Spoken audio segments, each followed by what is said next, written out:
Thank you, Robert. Thank you, ladies and gentlemen. Good evening to you. We're extraordinarily lucky to be able to hear from PJ O'Rourke just a day after that presidential debate. Lucky that he's here at all. He's written in the past that he didn't mean to be a writer. He meant to be a race car driver, but didn't unfortunately have a race car, which is why I ended up as a humorous writer is. I was looking back at PJ's career, associated so much now with writing about politics. But in the past, when he started on National Lampoon magazine, he wrote an almost Trump-esque piece called How to Drive Fast on Drugs Whilst Getting Your Wing-Wang Squeezed and Not Spill Your Drink.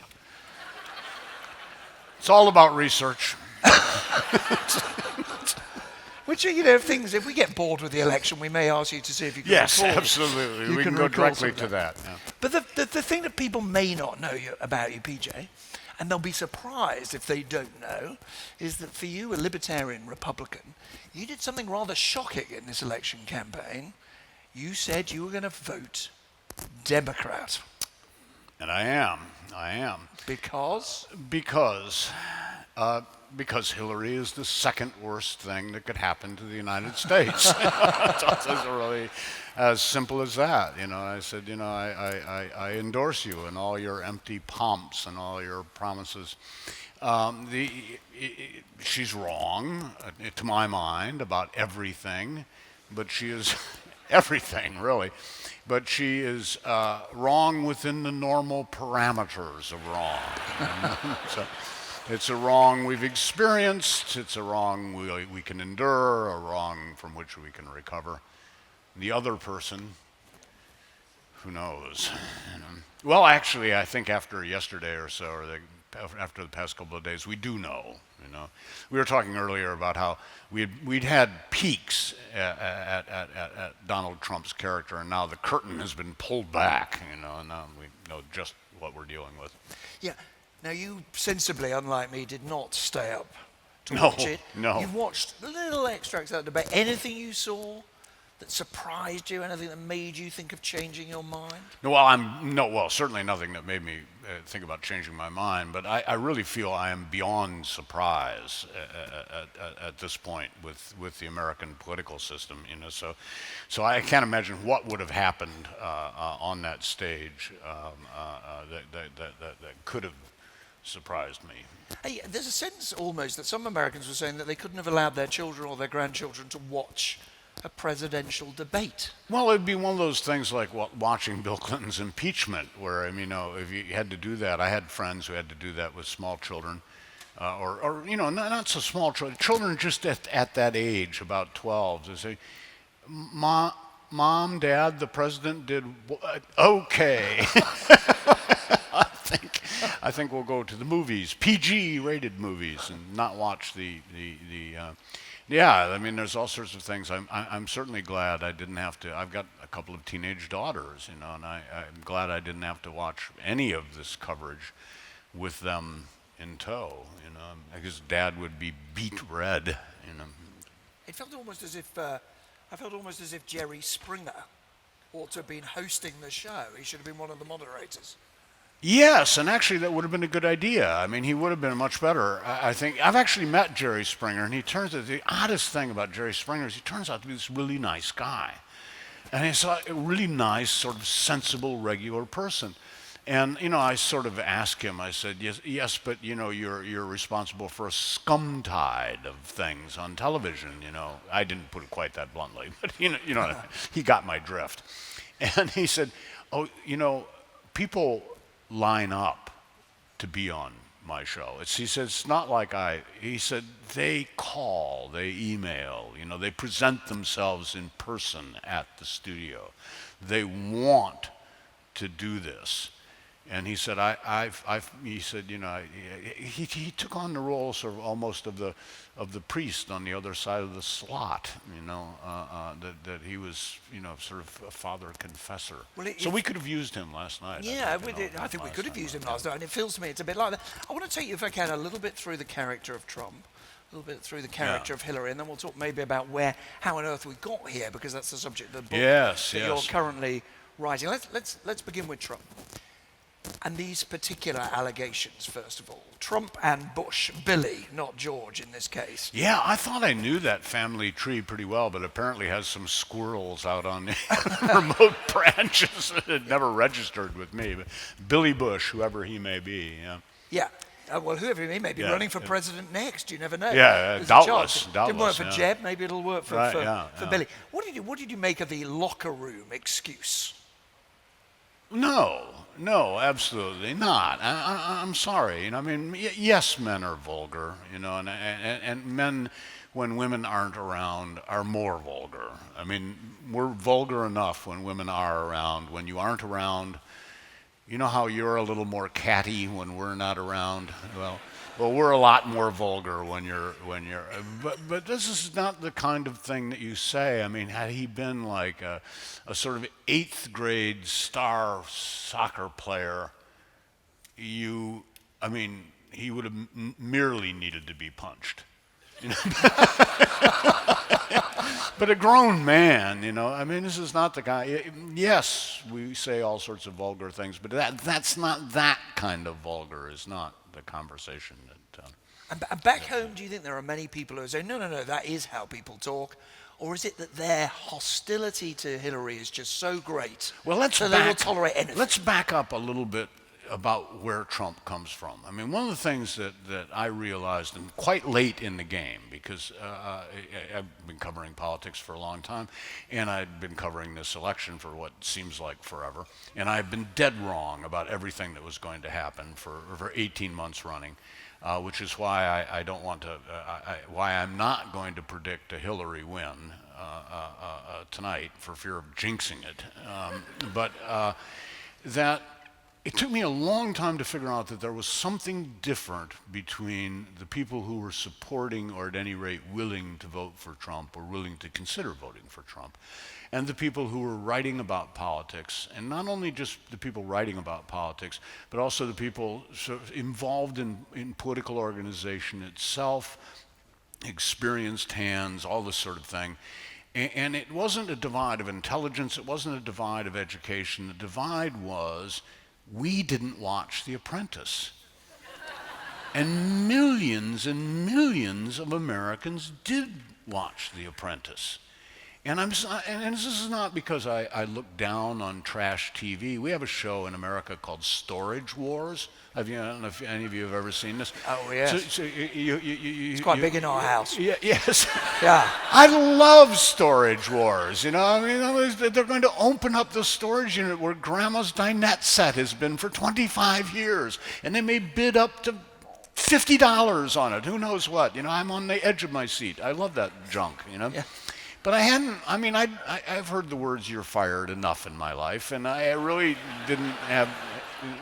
The Apprentice had no appeal, so I made myself watch it, and I realized, these people were voting for, supporting, considering voting for the character. They had the dancer pre-Yates, they had the dancer confused with the dance.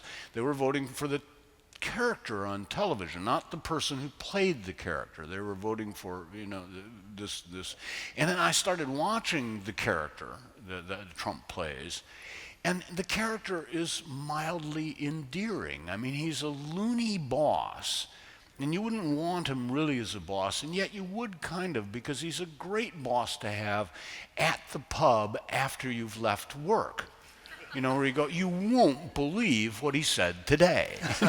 And everybody breaks up, and you've got great stories and so on. And then when Trump comes out of his sort of bullying, this kind of fake bullying for TV, and actually starts to give business advice, it is all that crap that's on posters in the break room, sharpen your talons to grab every opportunity because the sun may not rise tomorrow unless you sell real estate today, or whatever. All that junk, all that seize the day garbage, that the company puts up in the break room, and posters in the break room. That's him. He spouts that stuff, and it's all, true so far as it goes, Well, true so far as it goes. You pointed out in the work article. smarter, not harder, that kind of junk. I was going to say, you in the article in which you said you were coming out, and it does feel like it was a form of coming out to vote for Hillary Clinton. You pointed out that she was a better real estate developer than he is. Well, yes. She's actually more successful economically than he's been. Only cost a couple $100 million to investigate that Whitewater thing that the Clintons were involved in. I mean, Trump has gotten the guy. I mean, he's $900 million in personal bankruptcy, and I forget what it is, 3.2 or 3.5 or something. Don't fact check me, but a bunch of money that corporate.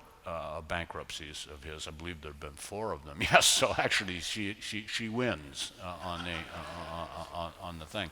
But it wasn't until I realized that they were confusing the character. And of course, this is the bad thing about reality TV. And I began to think back, and I thought, well, I actually believe those people were bidding $40 for Grandma's Dinette set on Storage Wars, didn't I? You really do confuse the dancer with the dance on reality. That's the point of reality television. It's supposed to be reality, isn't it?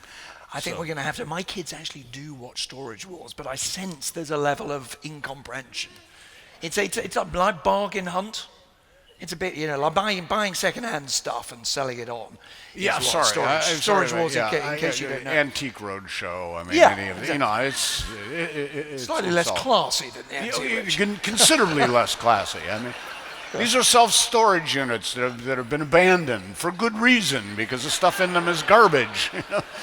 And people bid ferociously against each other for dozens of dollars. There are 2 things that are raised by what you say. First of all, I don't for a second believe that the guy who does Storage Home would make a good leader of the free world. So there's that, isn't there? Yes. Yeah, why might I? Yeah, and the other thing that you put your finger on there is what some people call post-truth politics, which is why when it is pointed out, which it has repeatedly been pointed out, that he is not the character, the star of The Apprentice. He's a guy who inherited a lot of money and lost quite a lot of it. Right. Why doesn't any of that stick? I think that here we come to a larger problem, and a problem with which you are not unfamiliar, which is there is going on all around the world, there is a kind of rebellion, a revolt against the elites, if you will. There is a feeling that the elites have cocked things up, and that really almost anyone could do a better job. One of the problems with Trump, of course, is that Americans are always saying, well, in America, anybody can become president, and, we're setting out to attempt to prove that. But there really is this sort of rebellion, and I had a very interesting experience with this. I did a piece about, a radio piece for the BBC World Service about New Hampshire, the New Hampshire primary. Just when Trump was really starting to get rolling here. Barney Roundtree was my producer, and we went around and did it. And I felt, okay, first this is going out to people who are not Americans, so I've got to explain, everything, basically. But the primary system that we have, but Trump, of course, most of all. And then not only is it going out to people who are not Americans, but it's going out in many cases to people for whom English is not their first language. So this has got to be clear. I mean, I've got to, somehow I've got to explain Trump. So I interviewed a lot of Trump supporters. And the first thing that surprised me was that I liked them okay. Now this is partly because it's New Hampshire. Now there is and I live there, and so. But I mean, the thing is, there is to Trump's support, there is an ugly, xenophobic, racist, ragey edge that you don't see, particularly in New Hampshire, because we don't have any minorities, none, basically. I mean, there's prejudice, of course, in New Hampshire. There's prejudice. It's mostly directed against French Canadians. Trump proposed to build a wall up along the St. Lawrence Seaway or something, Vermonters, we don't like them very well either, a wall over there. Massachusetts, we can't stand them, So, but we don't have, the racial tensions are not high on the. So who I was talking to turned out to be mostly politically uninvolved people, people who really normally didn't pay much attention to politics, who owned small businesses and or were skilled mechanics. And one particularly articulate person that I talked to owned a gas station and a towing truck and did some car repair stuff. He and his wife owned this business. And he was not angry, he was frustrated. And he said, I am just so frustrated with government.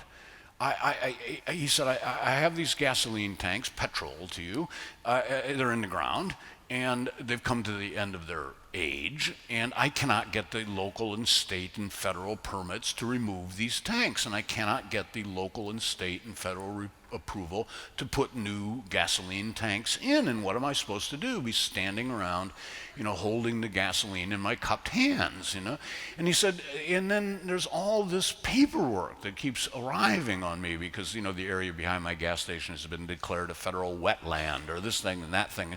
And he said, for instance, with Obamacare, with the health care proposal, the Affordable Care Act, he said, I can afford to pay my employees to pay the health insurance.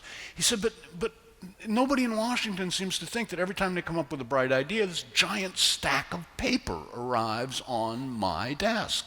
I don't have a legal department. I don't have a human services department. I don't have an accounting department. This is me and my wife running this business. And this is hours and hours and hours of this bump, that I have to go through. And I liked the guy so well that, we kept talking after I'd interviewed him. And I said, but, electing a maniac fixes this how? And he laughed, and he said, I know, the guy is he's a loudmouth, he's a vulgar man. I wouldn't want him around the house, I wouldn't want anything to do with him, but send him to Washington, that's what they've got coming, Yeah. Can I confess that I am puzzled by the fact that you are puzzled by the Trump phenomenon in this respect, which is I just go back through, as it were, the P.J. O'Rourke bibliography. Isn't it all there? Book 1, Don't Vote, It Just Encourages the Bastards. Parliament of Whores. Eat the Rich. Weren't you, book by book, describing, surfing perhaps the wave of anger, partly generating the anger by saying, look, government is too big, government doesn't work for you, the politicians are on the take, the economic system works for the rich.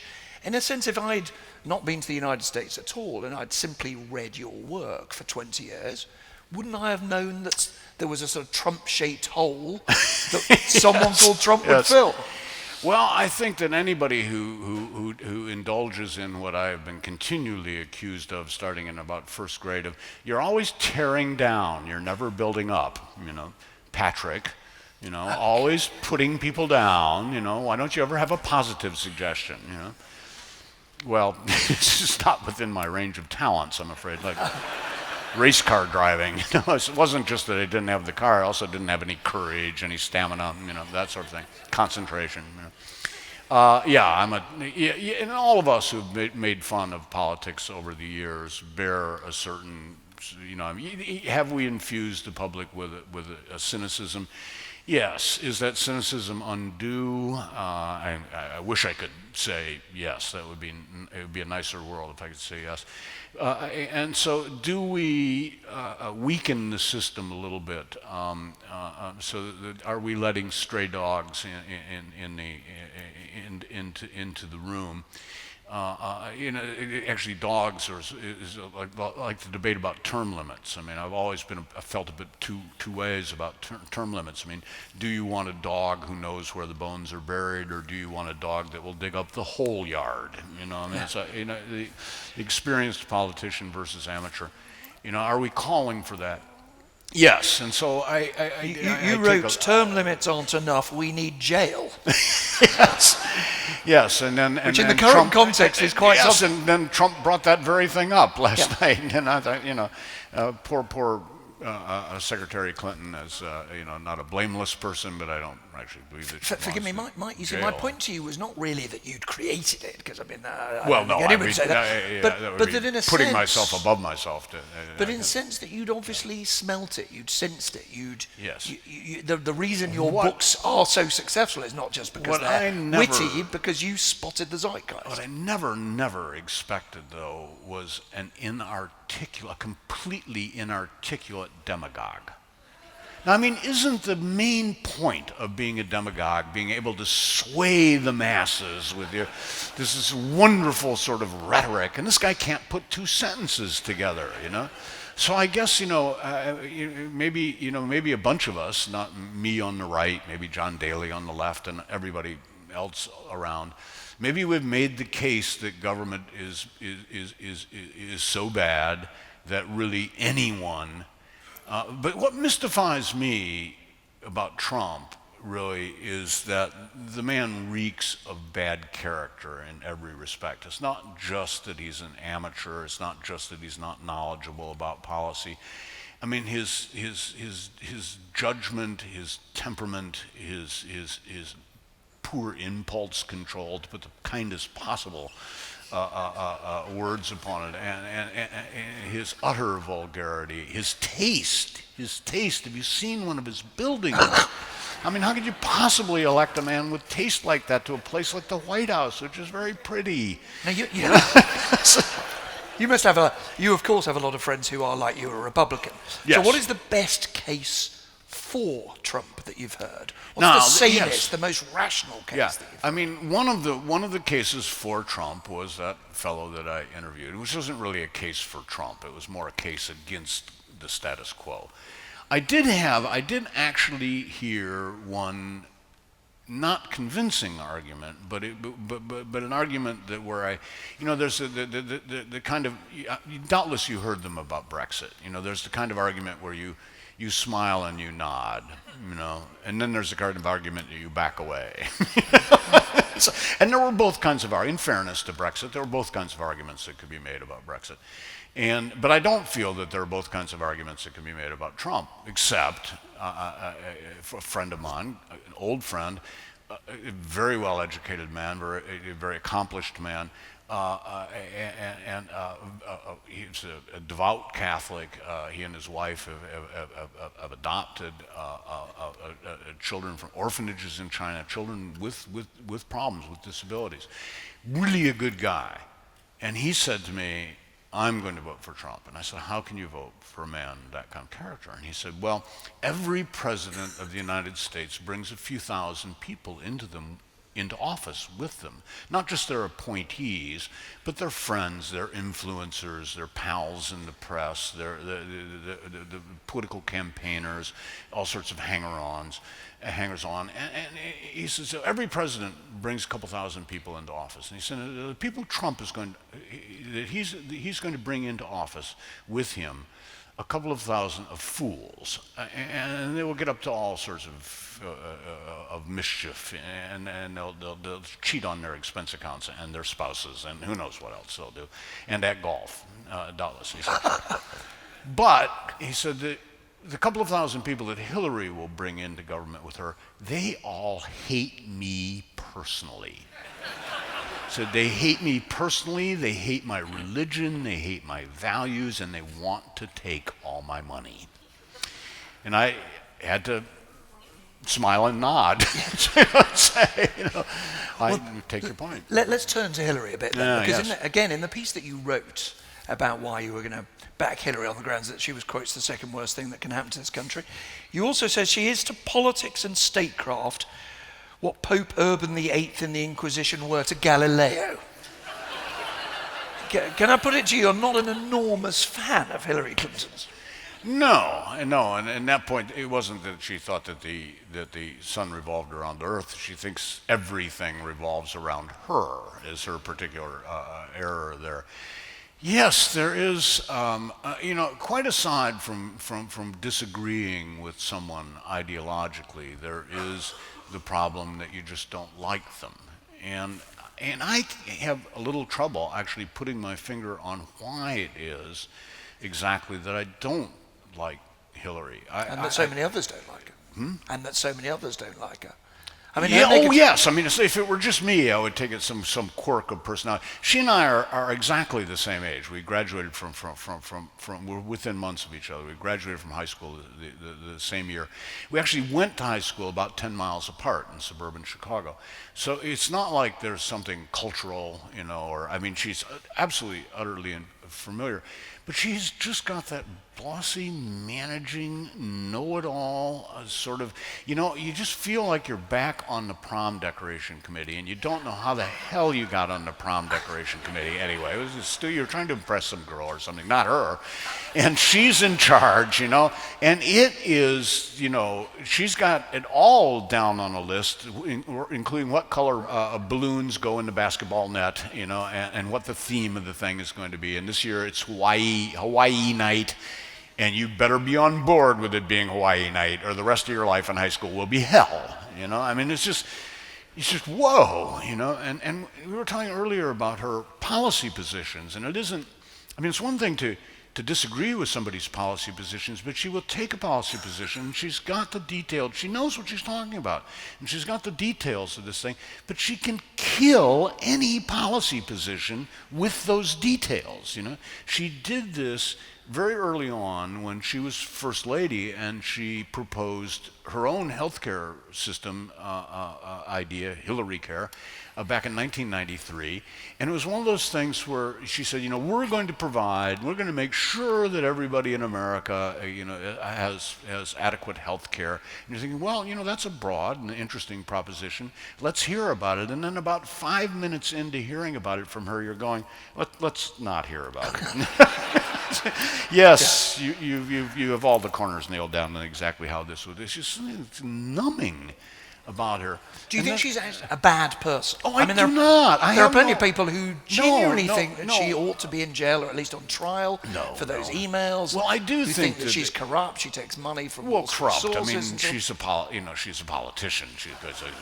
Of course, she's corrupt. You know, but I mean, but not in any sort of actionable way, I don't think. But I mean, the Clinton political machinery is a rather unpleasant thing to watch, and in particular the Clinton Foundation, you know, taking donations from, you know, this bloody dictator, and, you know, that disgusting this sheik, and that, you know, they took government from the money from the government of Algeria, you know, and meanwhile she's Secretary of State, you know what I mean? And this is like, you know, I mean, the conflicts of interest here are so large they had to be weighed on Chris Christie's bathroom scale, you know what I mean? So yeah, I've got my objections to her. On the other hand, while I've never met her personally, I know a lot of people who have and who have worked with her. She apparently works well with other people. She worked well with other people in the Senate. She was a very good friend to the state that she represented, to New York State. She worked very hard to make sure that New York State got all the aid and compensation and so on that it needed in the aftermath of 9/11. She can be funny personally, she is. I know a reporter who was on a plane with her during some campaign stop in the middle of Bill's misbehavior, and they got in some terrible weather, and everybody was terrified on the plane. And Hillary says, "If you've been married to Bill, this is nothing." So, you know, but she just isn't good at what she does. She just my kids have all gone to a little school that is much too interested in amateur theatrics. You know, some of you may be familiar with this. You know, what I mean, really put on. I mean, Shakespeare by third graders. Please, yeah.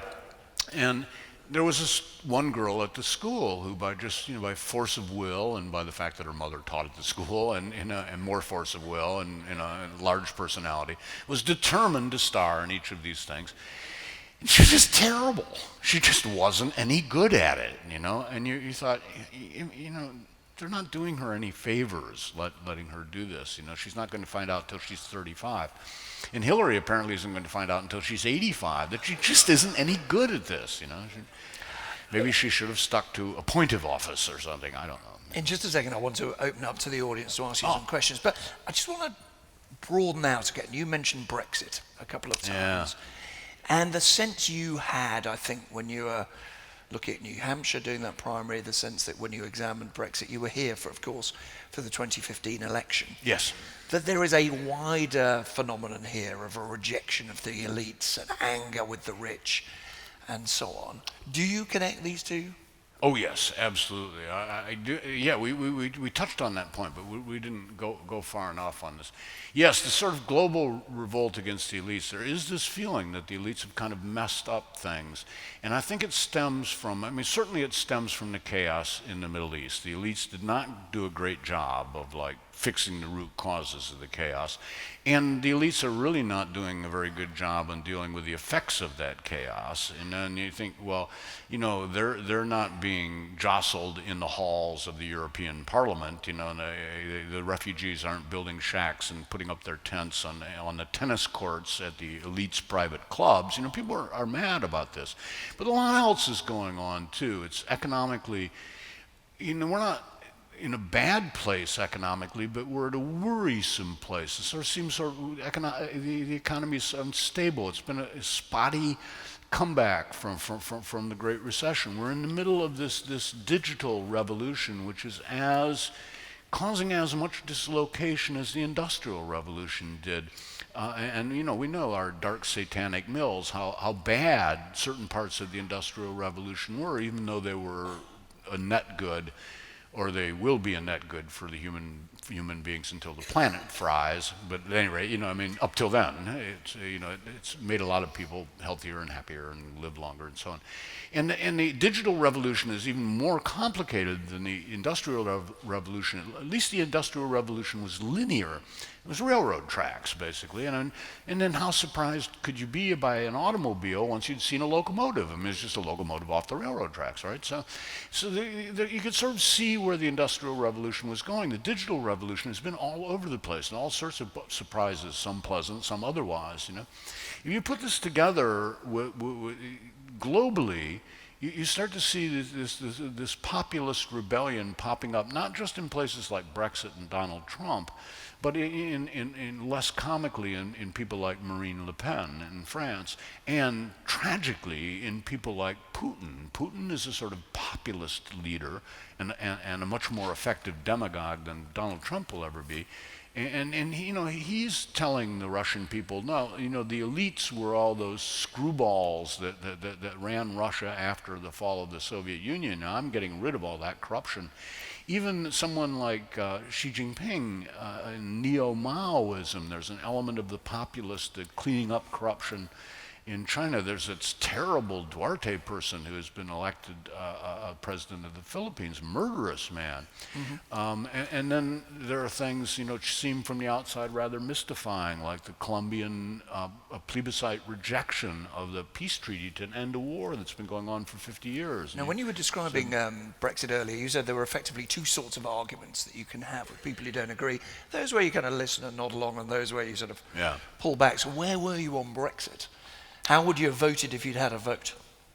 You know, I don't know, because the more rational arguments. I mean, coming from a nation of immigrants, the anti-immigrant side of Brexit just doesn't make sense. I mean, apparently it does make sense to Americans. Someone was asking me about this earlier, and he said, "How can you say that you know, you're an American and so anti-immigrant doesn't? You know, Americans are terrible." I said, "Yeah, but we're only allowed to be terrible to the most recent group of immigrants. You know, the Latinos, yes, yeah, we can be terrible to them." But the Chinese have had their turn, and we're not allowed to make fun of them anymore. So we can only the most recent group of, it was the Irish for a while, you know, then it was the Italians, it was the Jews for a while, you know, and it's sort of the Latinos' turn at the moment for us to make fun of. But no, the anti-immigrant stuff obviously was nonsense. What I don't have a real feel for is how positively annoying in day-to-day life unelected European bureaucratic mudslide, how and whether and to what degree that actually bothers you. And you know, I mean, I actually read the European Constitution, the one that even the French voted down. You you know, and it's huge. It's the size of a London phone book when there were London phone books, you know, and I mean, it got right down to things like what goes into sausage meat and offal. It has a section on sausage and offal. This is your Constitution. Your Constitution has a section on sausage and offal? PJ, nobody's supposed to read this stuff. Oh, God, no, obviously not, you know.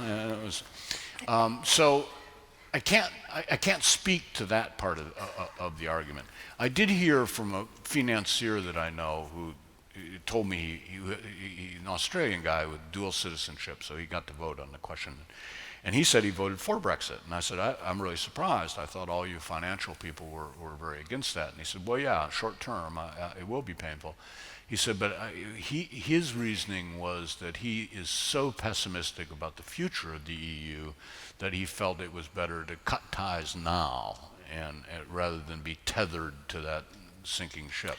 Now, whether he's right or not, I have absolutely no idea. And just finally on that before we open out, in terms of the reaction in the US to that vote, clearly you can't generalize across anybody, but the people you respected, the people you got on with, were they saying, well, good for the Brits, they're broken free? No, we were just scratching or saying, our what head, the hell, you know? We couldn't quite figure out what you were doing in the European Union in the first place, and then we couldn't figure out why you left, and it was like, really, you know, it was like watching your teenage kids date, you know?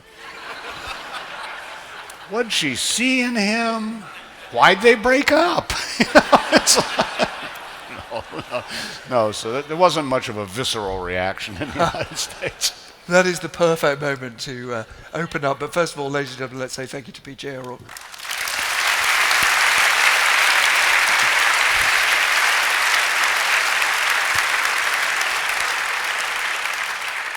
Now, as ever, we've got a number of microphones. Do the people who are having microphones want to wave their arms in the air? There's one over there, for example. So what I'm going to do is I'm going to take three in a go, in a little group, if I can, and then give PJ the chance to respond. But keep your arms up just because it allows the people with the microphones to come and identify you. So there's number one. Thank you very much. Lovely. Yeah. Hi. I just thought, you said something about Hillary Clinton being very bossy. I just want to know if you thought that was something that powerful women come under criticism for. I got that very question on the very subject. I didn't have any trouble with Margaret Thatcher. Just hold that thought for 2 seconds. We'll take the other two, and then you can sum up. Number two, over there. Hi, PJ. I just wanted to ask you, during the first Trump-Hillary debate, Trump referred to Sean Hannity several times. And I was wondering, what does it say about, US politics, that someone who's only ever been, to all intents and purposes, a chat show host can have so much influence on... I'm sorry, I just missed that last part. That his experience only seems to have been as a chat show host. Right. This is Sean Hannity. Yeah.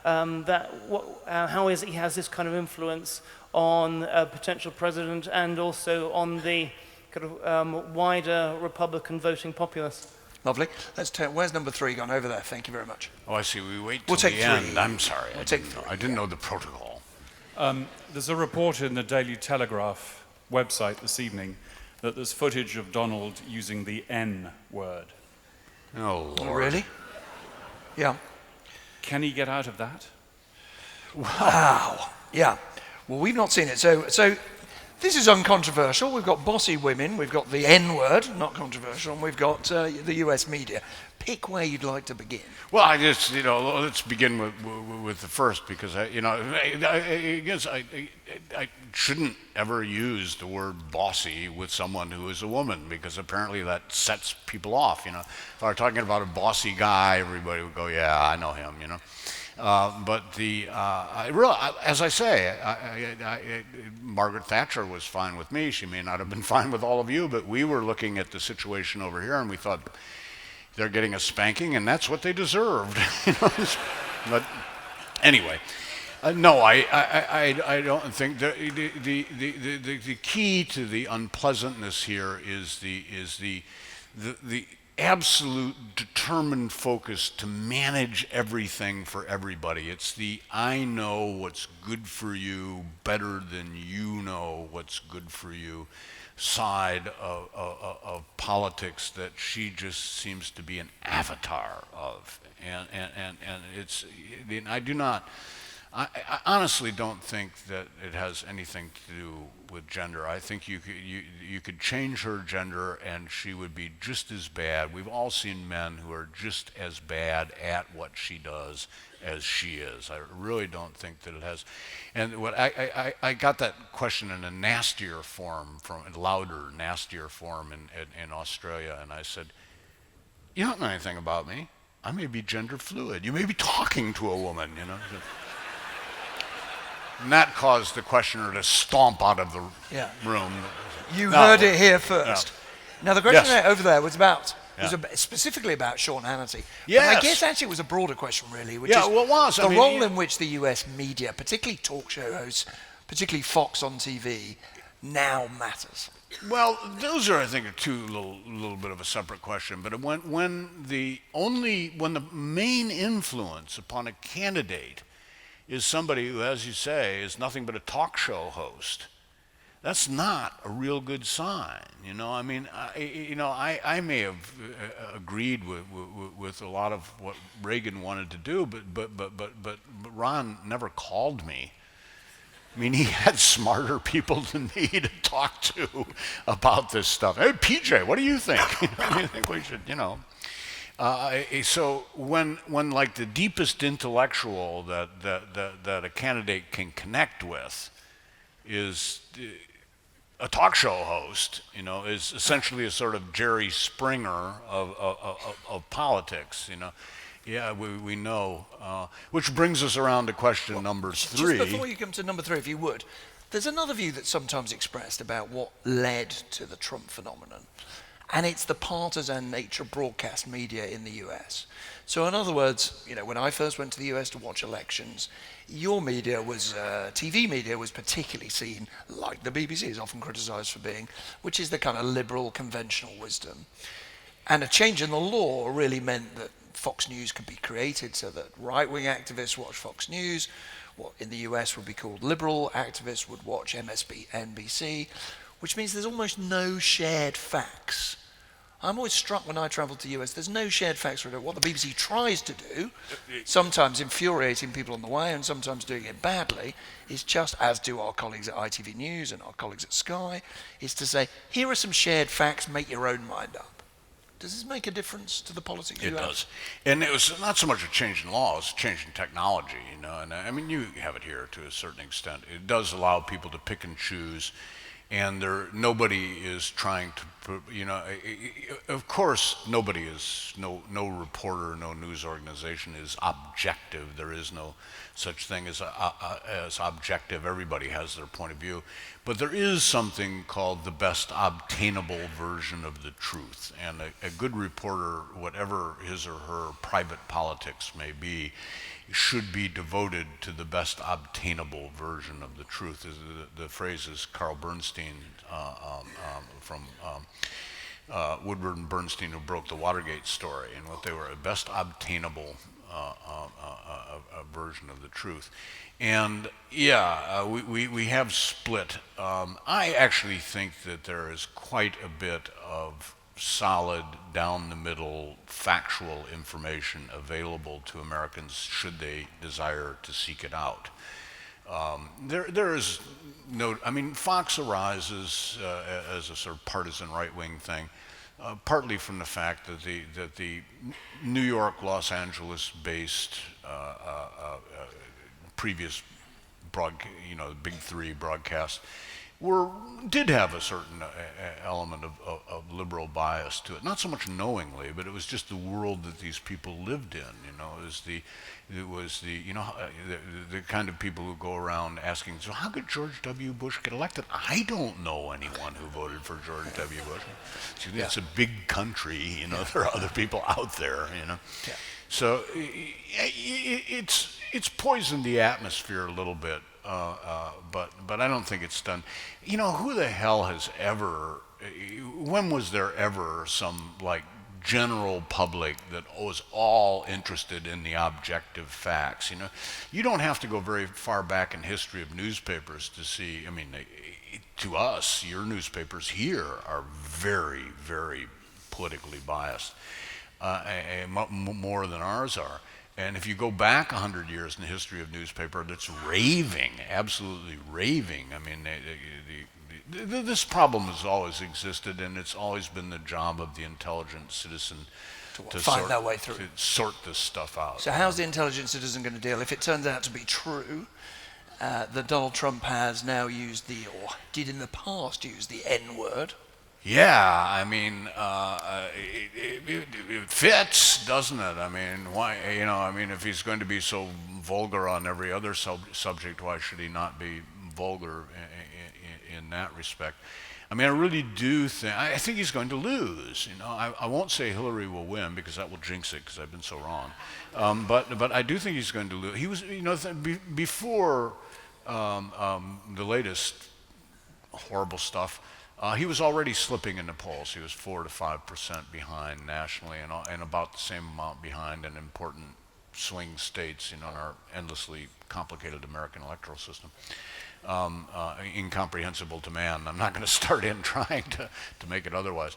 But you know, so I think that this was already happening, and events have just helped it along. Let's take another 3 questions now. There's somebody with these numbers helpfully telling me. So there's a number.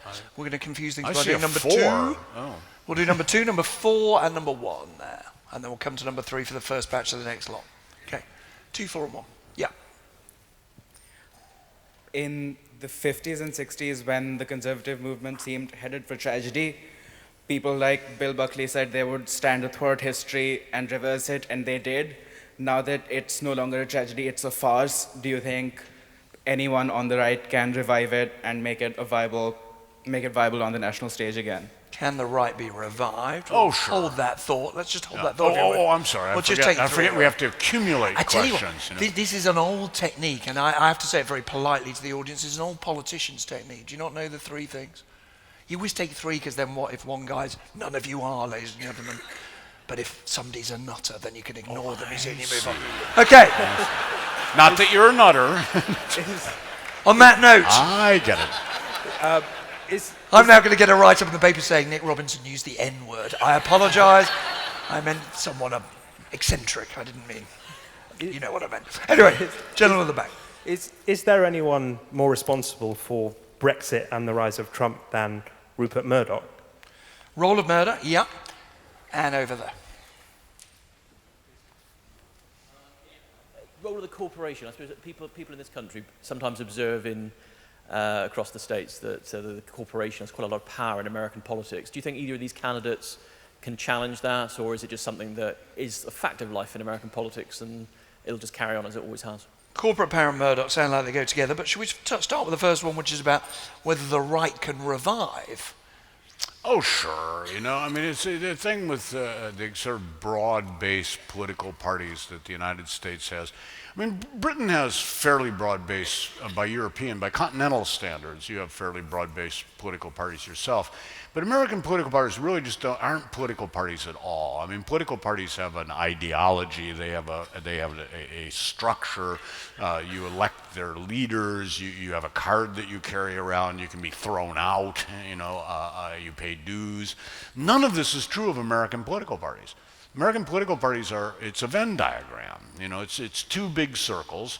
Sometimes they barely touch, you know, and sometimes the overlap is so much that I think it was Alexander Cockburn, late leftist British writer, who said that America has 2 political parties, and just like America is a single-party state, and just like Americans, they've got 2 of them, you know, and so you know there is that. The Republican Party was destroyed and buried, ruined and rubbished by Watergate and Nixon and the unelected President Jerry Ford pardoning Nixon, and all the news media in America was filled with sort of op-ed things about how there'll never be a Republican Party again, they'll never hold any sway or power, and so 4 magic years of Jimmy Carter, and back it came, you know. And then, so so I'm looking to Hillary Clinton to be Jimmy Carter in a pantsuit, basically. And have the same effect. I mean, presumably the one thing that will revive the right is simply her election, which is she's elected, they'll remember why they hate her, and they'll oppose her. Yeah. The other thing is that actually the right has been, the intellectual right in the United States has been pretty firm in its opposition to Donald Trump. National Review, Bill Buckley's magazine, devoted entire issues, like 22 essays by different respectable people saying why this man must not be president. The Weekly Standard, which is another important sort of neocon publication, very much a little split, but by and large, Bill Kristol, the editor, very much against Donald Trump. Bill Buckley's son, Christopher Buckley, I mean, very much opposed to Trump, but I mean, this goes back to 8 years ago when John McCain chose Sarah Palin as his vice presidential candidate. Bill Buckley's son, Christopher, endorsed Obama. He said, "My father spent his lifetime getting the nutters out of the conservative movement, and I'm not letting them back in. I would rather vote for the other person." So. And on that, will she be treated anything like as well as Jimmy Carter was, or if she's elected? If Hillary Clinton is elected, will the right just continue as they have with Obama, just trying to, as it were, throw Washington into chaos? Or is there any prospect at all of bipartisanship returning? Hillary Clinton has spent a long time closely observing and participating in practical politics. I think it's actually, in fact, one of the reasons that I don't like her is that I think she will probably be a more effective leftish chief executive than President Obama has. President Obama is, everybody likes him, and yet he does not reach out. Not only does he not reach out to people in opposition to him, he has been reluctant and scanty in the amount of outreach that he has exercised toward his own side. He doesn't fraternize, he doesn't shake hands, he doesn't engage in log rolling. Hillary Clinton is somebody, I think she'll actually be a pretty effective president. And I think that there's also a possibility that some of the things that she will do as president will not be things that upset me. I mean, I think that she actually possibly might be able to work with the Republicans. America's tax system is badly in need of reform. The thing is, forget the fairness aspect of it, on the complexity. The thing is a gajillion pages long, you know, and it's beyond a certain point. As we all know from trying to get airline fares, beyond a certain point, complexity is fraud. You know, and the U.S. tax code certainly, you know, rises to that. Let me take you back to the question over here, which was about the influence of Rupert Murdoch, and then there was a question over there, which was about the influence of corporate power. The suggestion being that Murdoch... Well, the influence of Rupert Murdoch, I don't have much to say about that because I just don't know that much about it. I have oddly, as a conservative, made my living most of my life writing for liberal publications. I even ran one, National Lampoon, a million years ago, and then I spent 15 years at Rolling Stone, quite left-wing, and then less left-wing, but still quite liberal, Atlantic Monthly after that.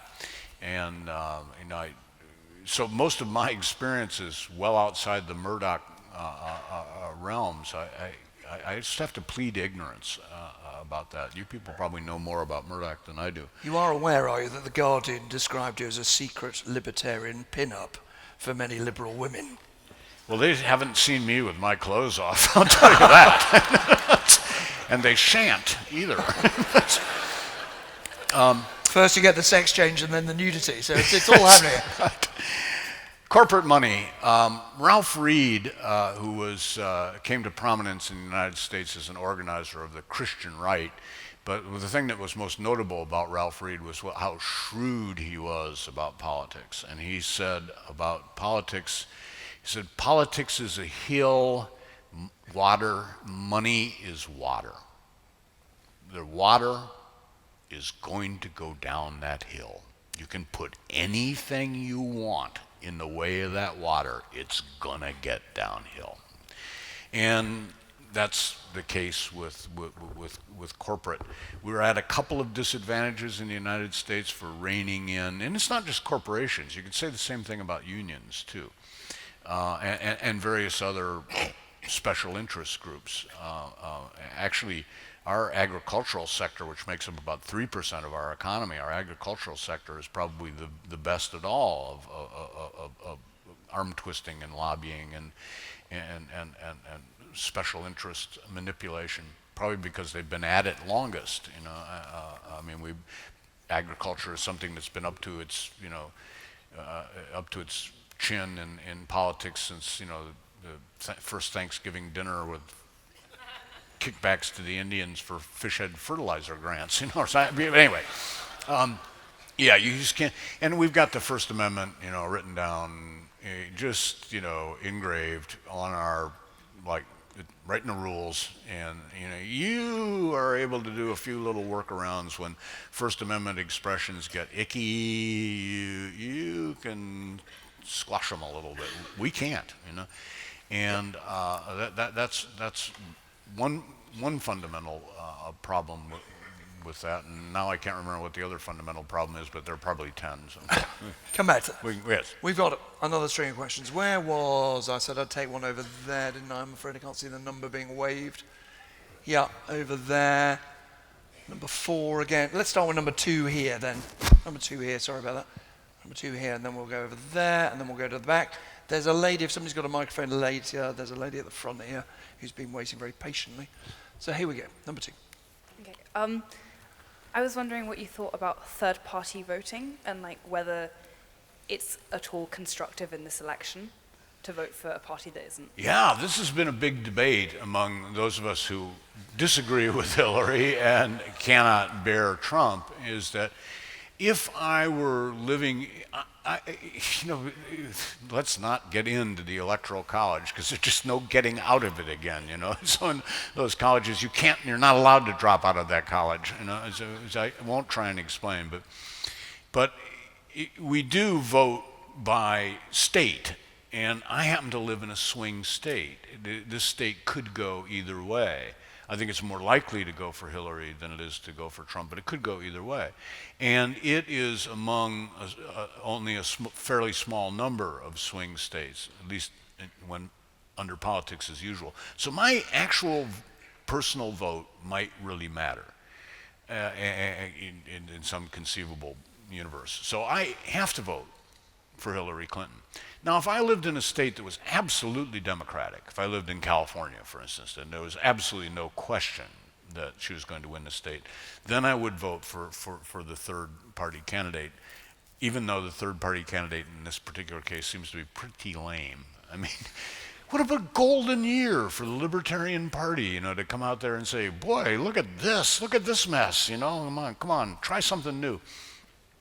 But the history of American politics is such that, at least up until the present, we've never had a really effective third party. We have only 2 parties because, as I said earlier, they're really not parties, they're tendencies. And the only time that we get a third party is when one of those 2 party organizations that represent one of the 2 tendencies, the sort of bigger government, smaller government tendencies, it's only when one of them collapses that another one comes in to take its place. So third party isn't as meaningful as it would be here. Okay, number 1 over there. Thanks. PJ, thank you. This has been a slow car crash to observe for the last 12 months. Yes. This election, there are 4 weeks left. How low can Trump go? How bad can this get? Actually, I think it's getting better. You know, I mean, you wouldn't know it perhaps from debates and so on, but I honestly think that it is getting better. I think that the American public is it's finally dawning on people that however tempting it is to send a complete jerk to Washington as a protest against everything that's going on down there, and it is a temptation, that not this jerk. Okay, let's pick some other jerk. You know, I mean, you know, there are plenty of jerks available. You know, let's take one.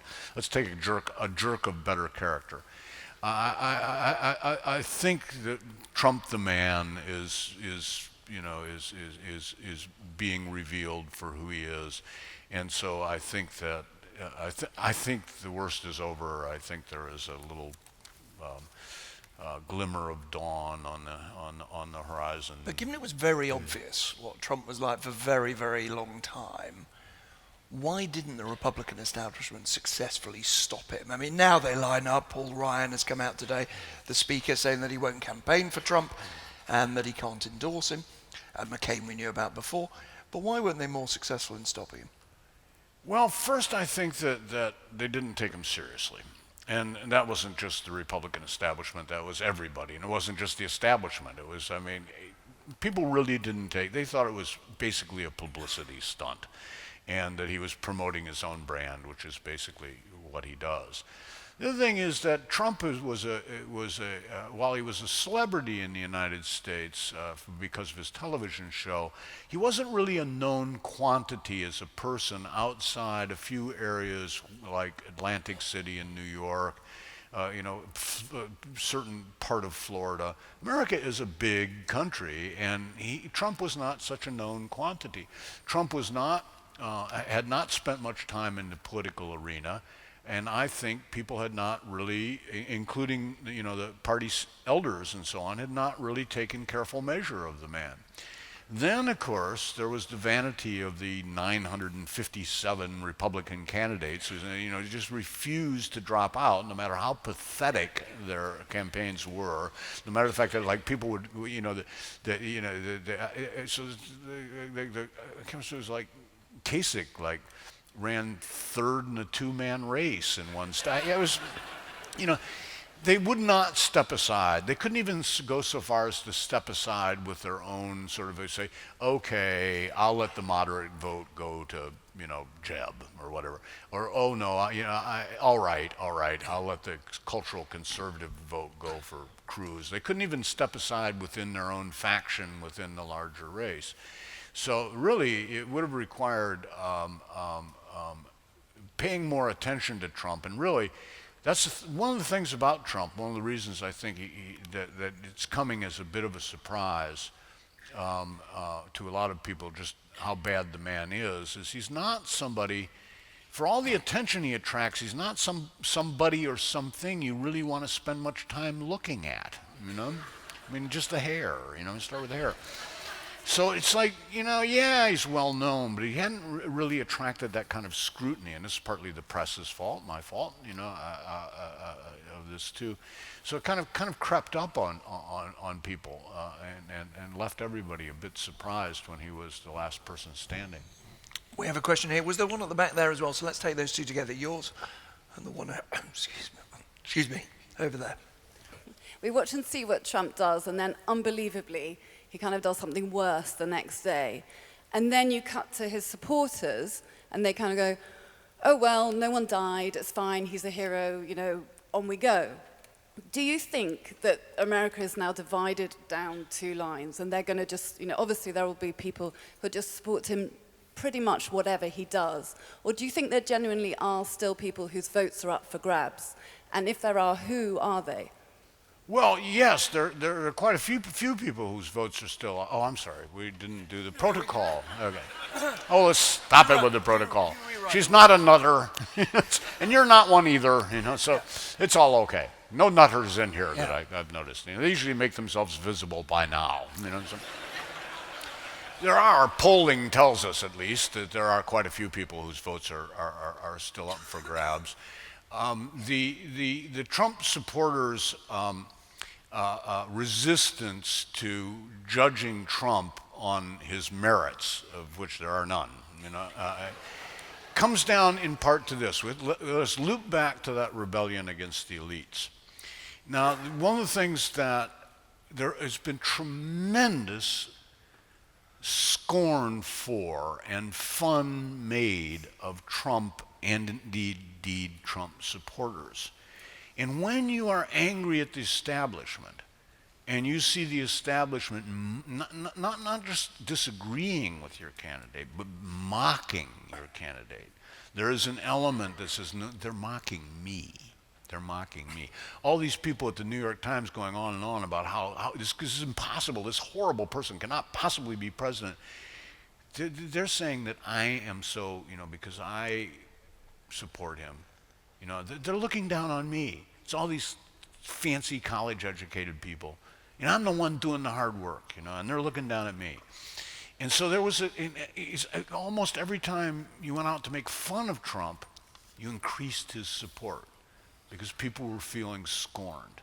When people feel that they are outsiders, you cannot convince them by mocking them, and you can't convince them by mocking their position. We had to either wait for what seems, I hope, to have happened for the guy's head to explode, or we had to take, some sort of other approach to this and say, well, let's look at it from this angle, or maybe this is a good reason to vote for the Libertarian Party, or maybe anyway, the scorn does not. When people feel scorned, to heap scorn upon them isn't going to work. Makes them unhappy. Yeah, question at the back. Is there any prospect of either a Clinton regime or a Trump regime having a beneficial effect on America's gun laws? No, no, our gun laws are just hopeless. You just have to sort of face out. I'm not going to gun owner myself, but it is just such a complete cultural divide. Britain and the United States, Australia, Canada, New Zealand, we are so many ways, we are so much alike. But when it comes to gun culture, America is total outlier on this, an absolute total outlier. And it really has to do with a deep-seated attitude about force. And one of the things that's important to understand about the United States is how non-English it is, how Scots, Irish, and Irish is the core, the sort of backbone of the founding of America. And not only that, but these Scots, Irish, and Scots were out there getting arrows shot at them as they were trying to farm. Not that the Indians didn't have a point. Fair enough, Nonetheless, it wasn't like they just, bought the land and got a plow. It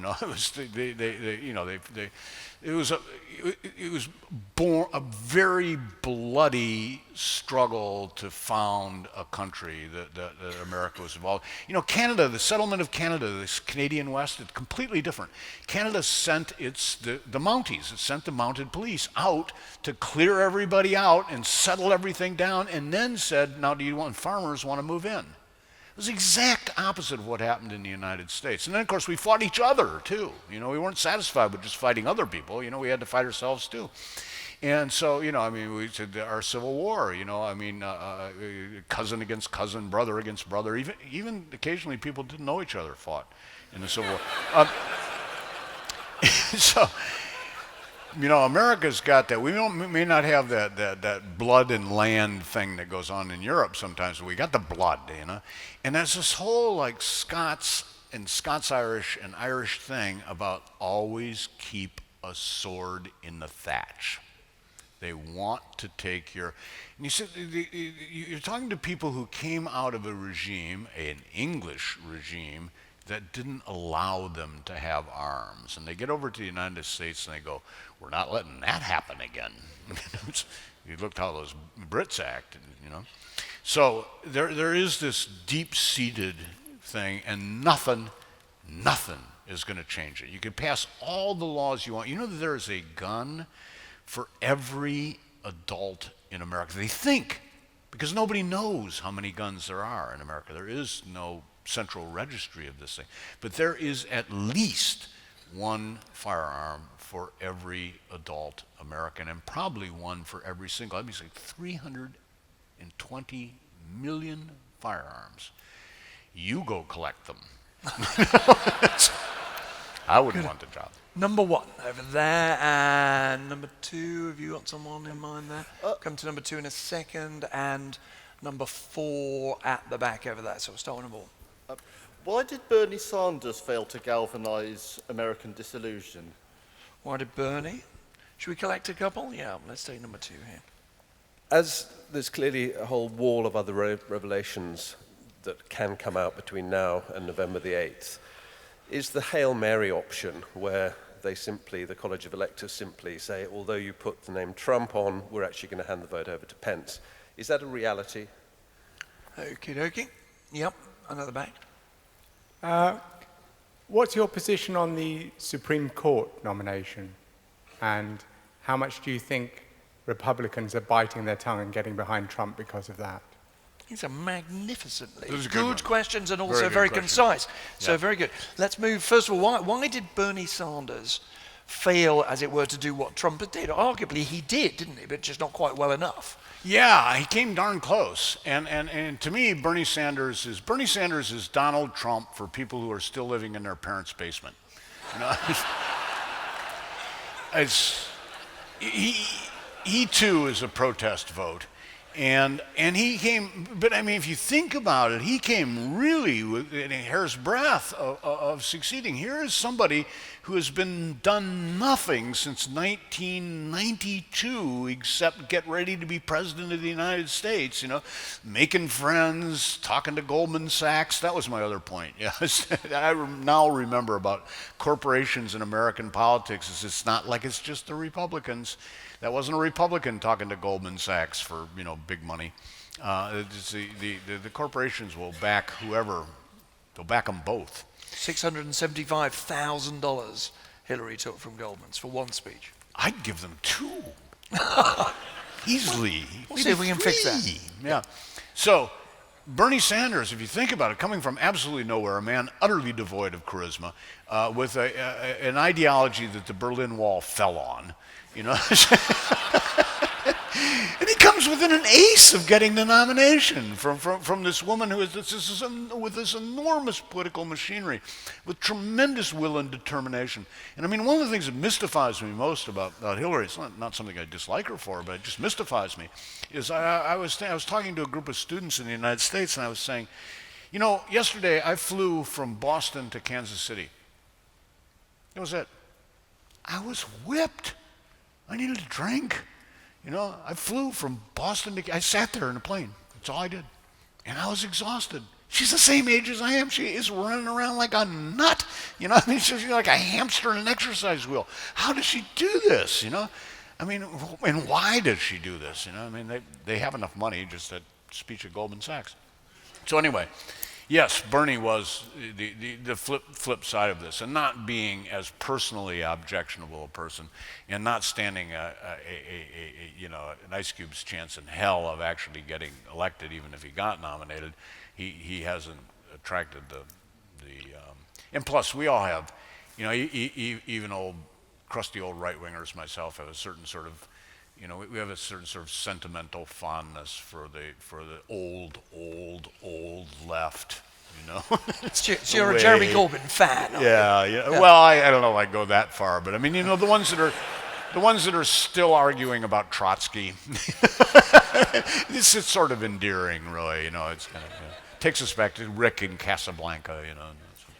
Now, the question there was about a Hail Mary. You better first of all explain what a Hail Mary pass is in American football for people who don't know. It's like a last chance sort of thing. The quarterback's been pushed back and back and back and back and back, and so he just like heaves the ball downfield and hope that, saying a little prayer and hope that somebody's out there to catch it that's on his team, you know. Yeah, and the equivalent here is thought to be that you replace Trump at the very last minute with Pence on the ticket. Possible? Thinkable? Wise? Probably, God, you know, it would take a constitutional. You better ask Barack Obama. He's a constitutional lawyer. There's constitutional law involved about how the College of Electors works, and I have never been so bored as to actually look it up. And there's just I think it's one of those things like the Queen dissolving Parliament, just apropos of nothing because she feels like it. She just said, "Oh, enough of you people, I'm dissolving Parliament."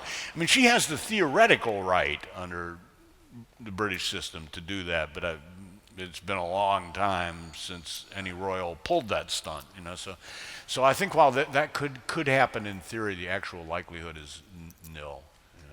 Just before we go on to the next question about the Supreme Court, it raised the question about how if you're wrong, how if everybody's wrong, and after all they have all been wrong about Donald Trump.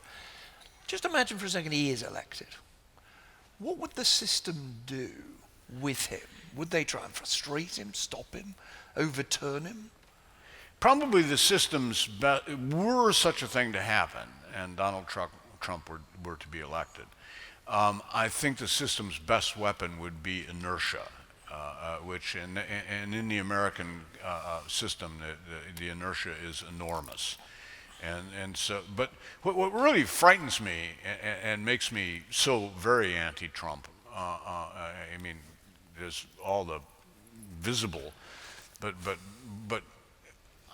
to my feeling personally, ideologically, the American presidency is just vested with way too much power, no matter who's in charge of the president. Even if the person that I like best on the face of the earth, my wife, were to be elected president of the United States, I'd still say she had too much power. It wasn't designed in our Constitution. It's sort of, the president will be in charge of foreign affairs.